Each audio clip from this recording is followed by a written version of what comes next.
You're not poor because you're incapable. You're poor because you're missing 15 critical skills that the wealthy wield like weapons. While you're grinding away, they build systems that print money for them. While you're trapped in emotional chaos, they use emotional intelligence to lead the crowd. While you wait for opportunity, they engineer it using data, marketing, and words that make people buy. This isn't a feel-good video. This is a checklist that will either wake you up or force you to accept a life on the sidelines of the financial battlefield.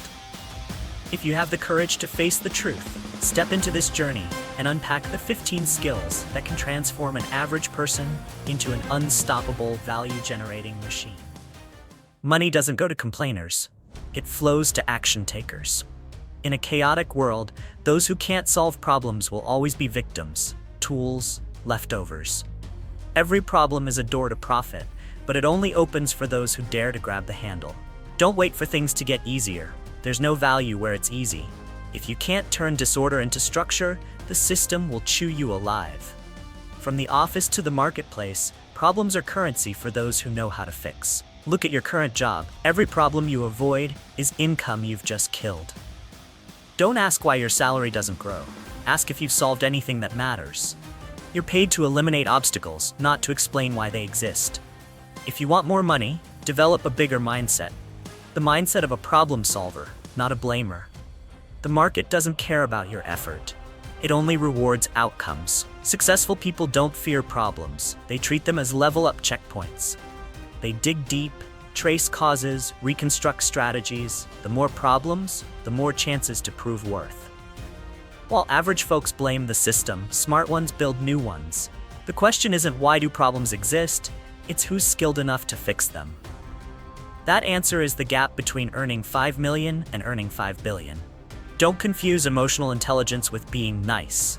EQ is the art of reading psychology and mastering emotion like a smiling assassin.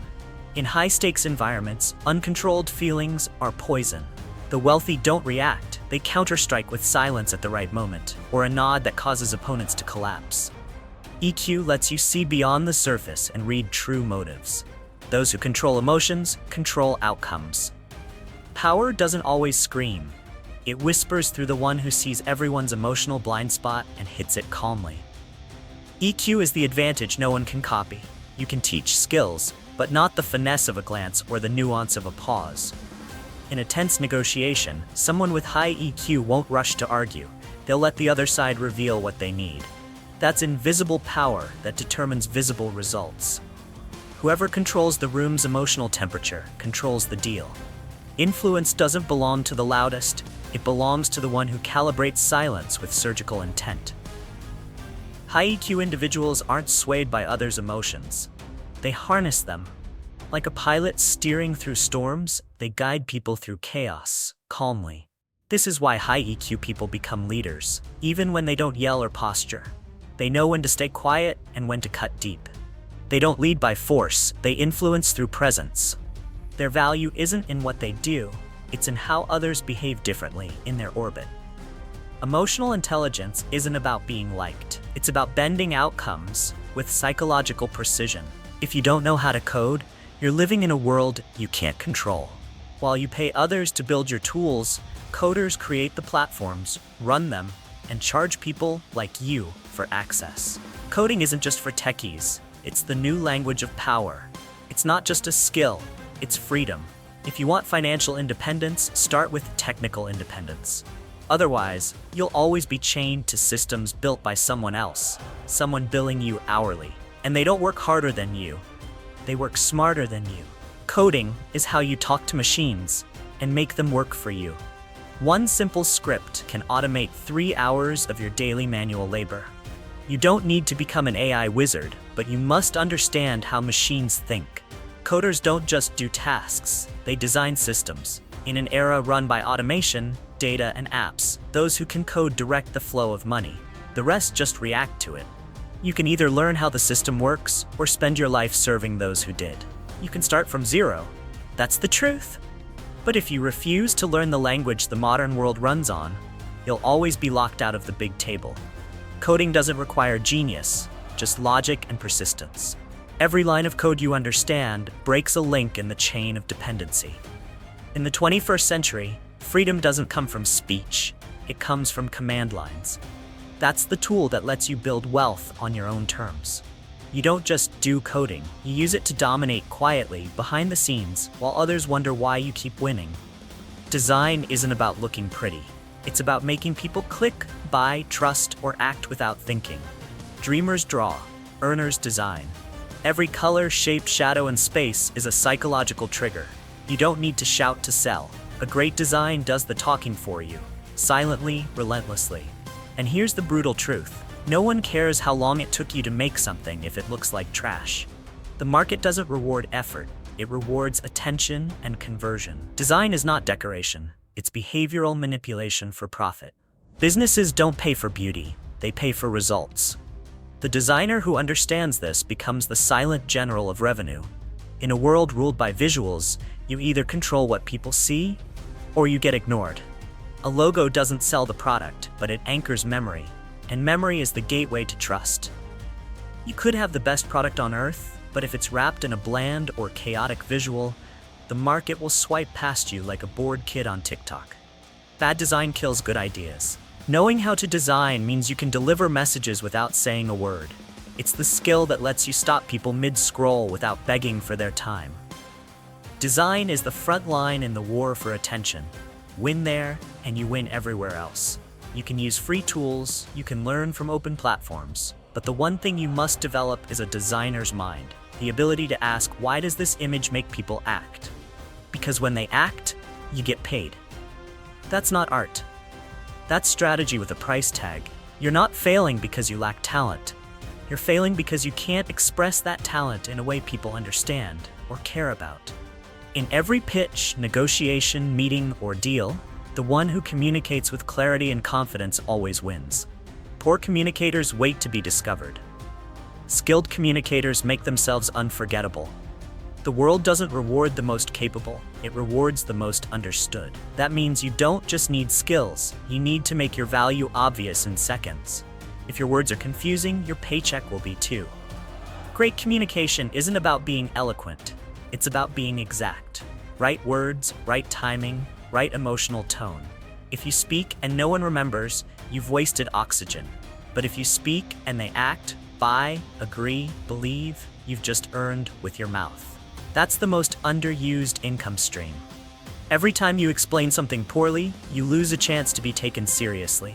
Every time you make someone say, that makes sense, you raise your perceived value. People don't pay for noise, they pay for certainty. To master communication, treat it like survival, not a soft skill. Learn to speak with impact, write with edge, listen with purpose, and respond with sharpness. High earners don't talk more, they talk better.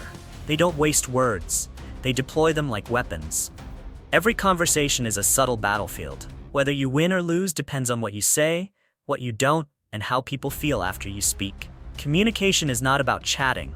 It's about engineering responses. You don't need a louder voice, you need more precision. You don't get paid more for doing more. You get paid more for making things work smoother. People without management thinking are always busy. People with it barely look stressed, but everything runs. They're not buried in tasks. They're the ones who build the system that runs those tasks. Here's the uncomfortable truth. The world doesn't reward hard workers. It rewards organizers. The ones who make results happen, not just effort. If your income hasn't grown, ask yourself, are you a task runner or a taskmaster? Think project management is just for managers? Wrong. It's a survival skill for anyone wanting to escape paycheck-to-paycheck mediocrity. Managing a project means breaking huge chaos into bite-sized actions, assigning them, timing them, protecting them from collapse. The one who can do this doesn't just finish things faster, they multiply output without multiplying hours. Freelancers, founders, creatives, even solo hustlers need this skill, or they'll burn out in a maze of unfinished ideas.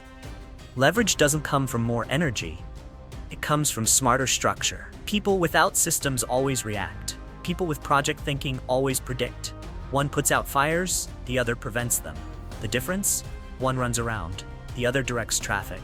In a fast-paced world, the person who controls timelines, processes, and people is the person who controls cash flow. Project management isn't a job title, it's a mindset. See everything, Link everything, move everything. This is how you go from being in the grind to running the machine. If you can't manage projects, you'll always be managed by someone who can. You can earn $10,000 a month and still be broke if you spend like a child with no direction. Meanwhile, someone making $2,000 who manages well will always have capital to invest, expand, and escape the hamster wheel. The issue isn't income, it's flow. Poor people try to earn more. Rich people optimize circulation. Money management isn't sexy. It's not flashy. But that's exactly why those who master it quietly end up wealthier than 90% of the loud spenders flaunting paychecks on social media. Wealth isn't what you earn, it's what you keep, protect, and multiply. Financial literacy is the apex skill of wealth thinking. It includes tracking spending, understanding assets versus liabilities, building emergency funds, and designing long-term investment plans. If you don't understand compound interest, you'll always work for someone who does. Successful people never let their money sit idle, they make it work. Every expense is measured. Every dollar released has a plan for ROI. Those who don't manage money with discipline will forever live in the illusion of progress, while quietly bleeding their future dry through poor financial structure. You don't need to become a finance guru, but you must know enough to avoid being financially slaughtered. Investing isn't gambling, it's math, risk, return, time. If you don't understand it, stay out. But once you do, you'll realize the difference between working hard for life and earning while you sleep. Saving, protecting, and multiplying money is a skill no school teaches, but it's the invisible wall between the rich and everyone else. The rich aren't smarter, they just have better systems, and those systems start with ruthless money control. You could have the greatest product on the planet, but if no one knows it exists, it's worthless. Marketing isn't fluff, it's the science of placing value in the right face at the right time, in the right way. Winners don't wait for traffic. They force attention. Harsh truth, the market doesn't buy the best product. It buys the most seen, most remembered, most emotionally relevant product. Marketers don't shout louder. They whisper directly into the audience's inner dialogue. If you're not showing up where decisions are made, then you're already out of the running. Marketing is psychological warfare. It doesn't say this is great, it says this solves your problem right now. It doesn't beg, it triggers fear of missing out. The best campaigns don't manipulate, they understand. They speak the language already running in people's heads. Great marketers don't just sell products, they sell identity, emotion, and transformation. That's why they sell so effortlessly, even when the offer isn't revolutionary.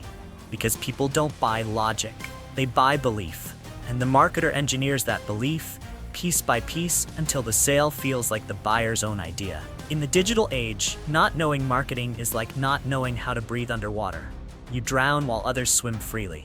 You don't need to master every platform, but you must know how to tell a story that captures, holds, and converts attention. Whether you're a creator, business, freelancer, or brand, this is war for relevance. And those who win attention win revenue. Marketing is not optional. It's the bloodstream of every business. Without it, you'll scream into the void while your competition cashes in. It's not about being loud, it's about being unforgettable.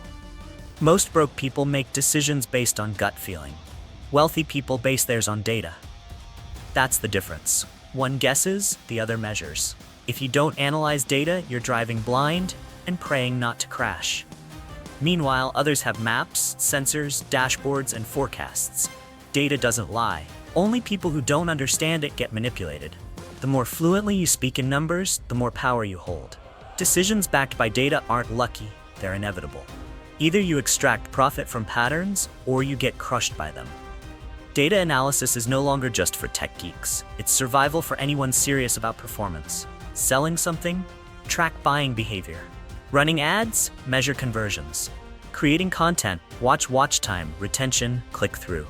Not using data is like a doctor prescribing pills without checking vitals. And in business, guessing wrong doesn't cost you $5. It costs you everything. Inaction, burnout, missed timing, decline. Your lack of data is someone else's opportunity, and they're watching the numbers you ignore. You don't need to become a data scientist, but you must know what numbers matter and how to respond to them. Every spreadsheet is a treasure map. Every graph tells a story, but only to those who listen. People who fear numbers fall behind. Data-literate people win. They don't say, "I think," they say, "The metrics prove." That shift turns opinion into advantage. It turns risk into leverage. In a world drowning in noise, data is signal. And those who follow it don't hope for wins. They engineer them. Poor people treat time like it's unlimited. Rich people treat it like it's gold. Measured, protected, maximized. We all get 24 hours. The difference is how it's used. Broke minds are busy all day, yet produce nothing meaningful. Successful people do less, but it's the right things, done with depth, not noise. If you don't control your time, you don't get to talk about freedom. Because freedom isn't doing nothing, it's choosing what to do, when, and with whom. Every wasted hour isn't just lost time, it's stolen potential, and the thief was your lack of clarity. Productivity isn't doing more, it's deleting what doesn't matter. Masters of time don't juggle 20 tasks. They find the 3 that move everything else. Time management is ruthless prioritization, brutal focus, and saying no without apology. Broke people keep flexible calendars so anyone can hijack them. Rich people set rigid calendars so they control outcomes. You're not judged by how busy you look, but by how effective your calendar makes you. People who protect their time get paid more, respected more, and stressed less. Every yes to something useless is a no to your future. You can't earn more time, but you can multiply the value of every minute. Every hour you spend on distractions is an hour you stole from your future self. Winners schedule priorities. Losers prioritize what's urgent but meaningless. Control your calendar, or it'll be controlled for you. Time once gone is permanent loss. But if you use it to learn, act, and reinvest, it becomes compound value. Every minute counts. And in the final equation, your wealth, freedom, and impact will all be traced back to one question. What the hell did you do with your time? You don't need another degree. You don't need another motivational quote. What you need is to level up your operating system, starting with the 15 skills we just broke down. Either you learn to solve, lead, sell, build, manage, and multiply, or you will forever work for those who did. This isn't a game of luck. It's a game of tools. And now you've seen the toolkit. The only question left is, will you use it? Or will you scroll past it, return to your average life, and wonder 10 years from now why nothing changed? No one's coming. Time's running. And this list is your map out, if you've got the guts to follow it.